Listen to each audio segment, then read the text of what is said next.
I was visiting a good friend who lives about an hour away from me, and while I was there, they gave me a leaf blower. I then realized what I was looking at.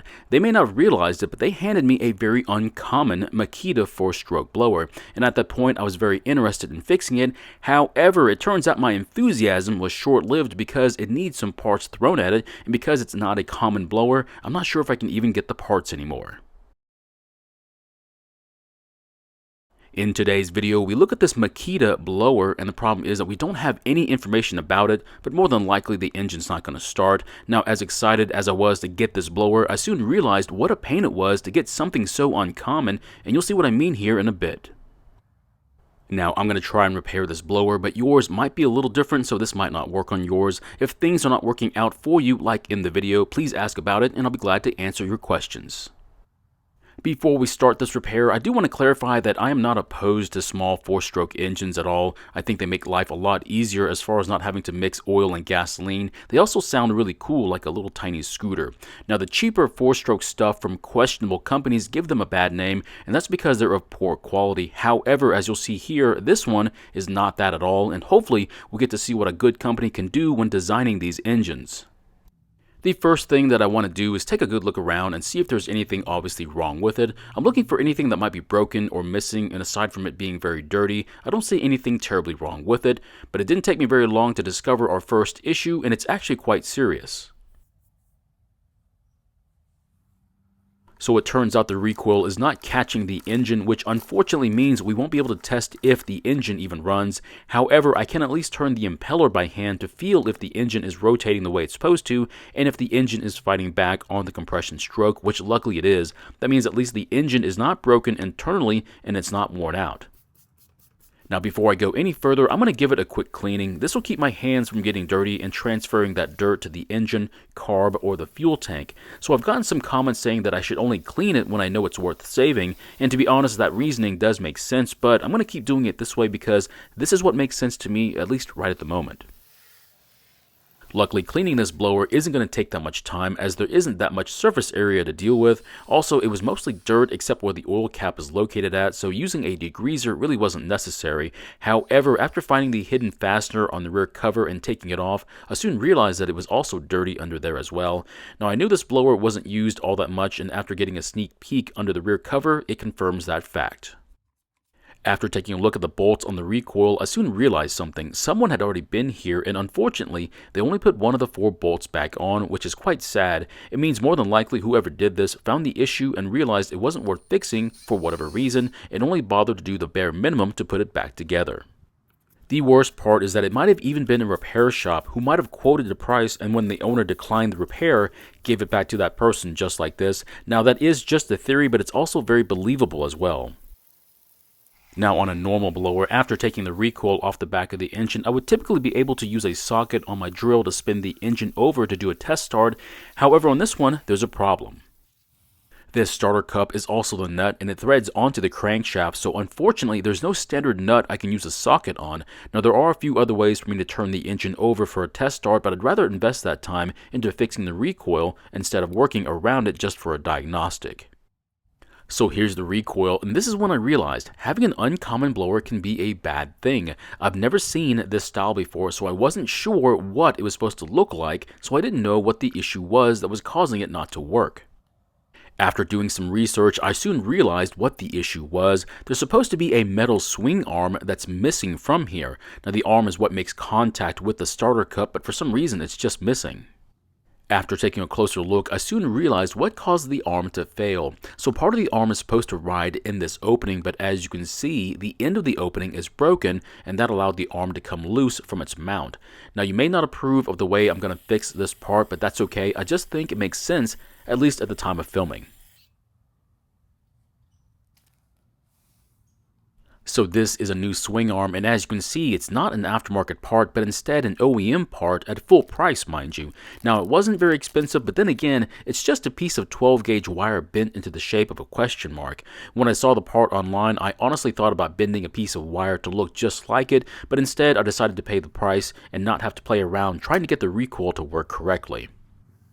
After getting the swing arm installed, I then plastic welded the broken piece back together. However, I'll soon realize why this part failed and why it's probably going to fail again unless something is done about it.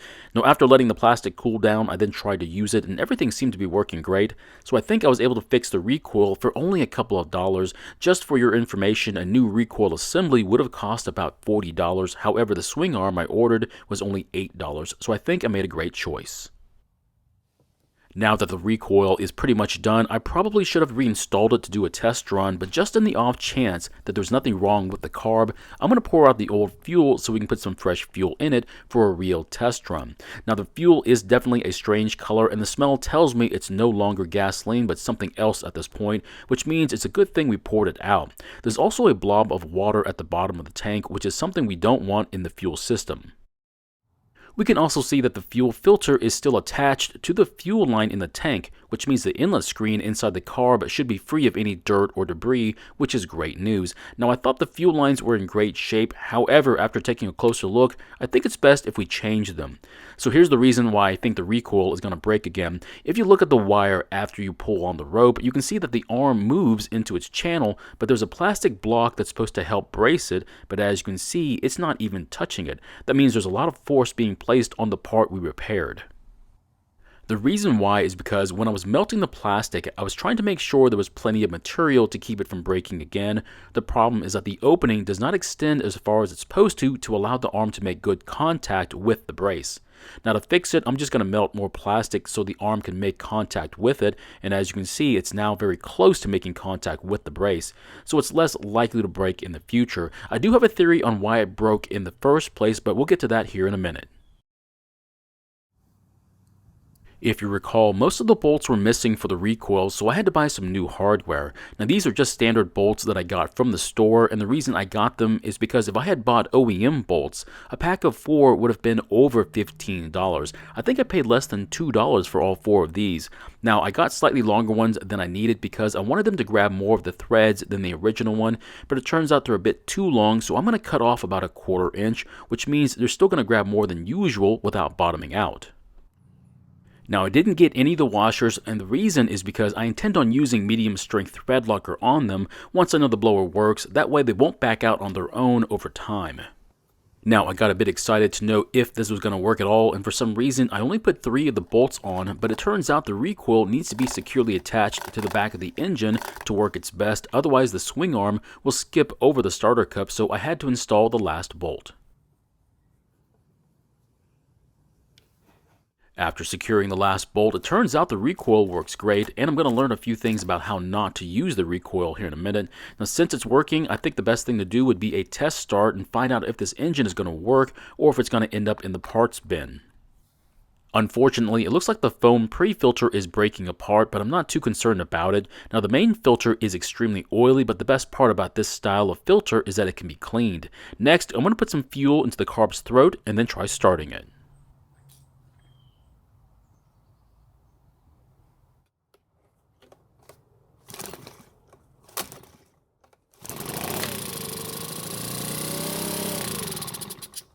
Luckily, the engine started and ran for a few seconds on the fuel I put into the carb. That means it has more than enough compression to run and a working ignition system. What I'm going to do next is see if the carb is in working condition by putting some fuel into the tank and trying to start it. Unfortunately, it looks as though the purge bulb is broken, so I won't be able to prime the carb. Instead, I'm going to use the engine to prime the carb by continuing to start it after putting fuel into the carb.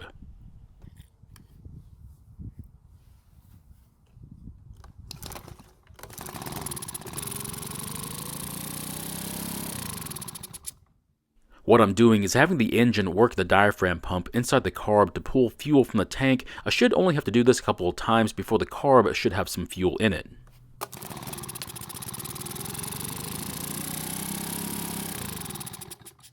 Unfortunately, after doing this a couple of times, I wasn't able to get the engine to start and stay running on its own, so that means we have an issue with the carb. Now, I didn't show it beforehand, but I did check the oil before starting it, and on this model, I thought the blower was supposed to be on its side, but it turns out the blower has to be standing up. Now after removing the oil cap and dipstick, remember to wipe it clean and then reinstall it. Now after pulling it out, it appears the oil is very dirty, but at least there's oil on it and it's not overfilled. Once we get the blower warmed up, I'll do an oil change, but for right now, I want to move on to the carb. Now once I got the bolts loose, I wasn't able to remove the air filter base, and the reason turns out to be 2 breather hoses at the bottom of the base. Now while I was in this area, I might as well disconnect the fuel lines, but since the carb was loose, this was proving to be a little bit harder than I thought. Now the darker line is the fuel filter line, and it turns out to be made out of rubber, and it did not want to let go of the port, so I ended up breaking it to get it loose. Now I do want to talk about this particular 4-stroke engine in comparison to the others I've worked on. Now this one was made by Robin, a very reputable company, and has been in business for a very long time. The overall design and quality of the parts is very good, and you can tell they were designing something that would represent the company and their products very well.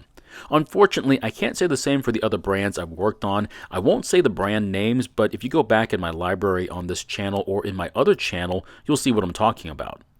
So what about the broken purge bulb, the hard fuel lines, and the broken recoil then? Well, most of the fuel components are being affected by the type of fuel being put into it, and the recoil unfortunately was broken due to the way it was being used, and we'll talk more about that after we look at the carb. After getting the bulb out of the way, we can see the check valve for the bulb, and it is a little bit dirty, but I don't think we need to replace it just yet. Now after removing this part, we're going to see the metering diaphragm, and sure enough, it's most likely the reason the carb isn't working. If we give it a few taps, you can hear just how petrified it is, and unfortunately, it's supposed to be soft and flexible so it can work the rocker arm underneath it, which will then control the fuel flow through the carb. With it in this condition, it's unlikely to allow any fuel to get to the engine. Now that I know I need to replace the metering diaphragm, I want to check the pumping diaphragm and see if it needs to be replaced as well. There's just one problem. I can't seem to separate this part of the carb, so I'm going to do this off camera with a proper tool. So I just made a serious mistake. I had to do this off camera because I had to take a real swing at it, and it finally let go, but it did so in the worst possible way. When it came apart, the fuel jet came out of it, and also a tiny conical spring flew out of the carb and landed somewhere in the grass. My advice has always been that if you lose one of these tiny parts out of the carb, that you do yourself a favor and just order a new carb, which is exactly what I'm going to do next. Unfortunately, this is where we have to leave this project because we now have to wait for a new carb to arrive, and because of how rare this blower is, an OEM carb is extremely expensive. How expensive? How about $60 to $80 sound to you? No, instead, I'll take the $15 aftermarket carb any day. It's unfortunate that it happened, and now I have to deal with it. So I'm finally going to explain how I think the recoil broke, and the answer is really easy. The way this recoil works is not based on your pull strength or how fast you can yank on the pull handle. It's designed to make a positive engagement with the starter cup without having to yank on it, and here's my theory. I believe the previous owner was pulling on the rope like a conventional one from a cheaper manufacturer because that's how we've been taught to do so over the years, but on this style of recoil, if you continue to yank on it, after time the plastic will break just like this one did. Now to start this machine, all it takes is a progressive pull on the rope and that's it. But is that a design flaw? And the answer is it's possible depending upon how you look at it, but to me it was an issue of excessive force that broke it. Another reason why the recoil broke was the carb. It could have been leaking fuel into the engine and hydro-locked it, and when the user tried to pull the rope, it broke trying to fight the engine, which happened to be stuck. The reason the carb would have been leaking would have been a bad metering diaphragm, and the fix is to replace the recoil and the carb. So in the end, we were able to fix the recoil for only a few dollars and confirm that the engine does work. Now all we have to do is replace the fuel lines and install the new carb, and we should be ready for the summer or leaf season. So my question is, should I get on the ground and look in the grass for this missing spring, or just wait the 2 to 3 days for a new one? Is it worth an hour of my time to save $15 and a couple of days, or just relax and not worry about it? Thank you for watching. I really do appreciate your time here. Please feel free to ask me any questions about this project or your own projects. And I hope to see you in the next video.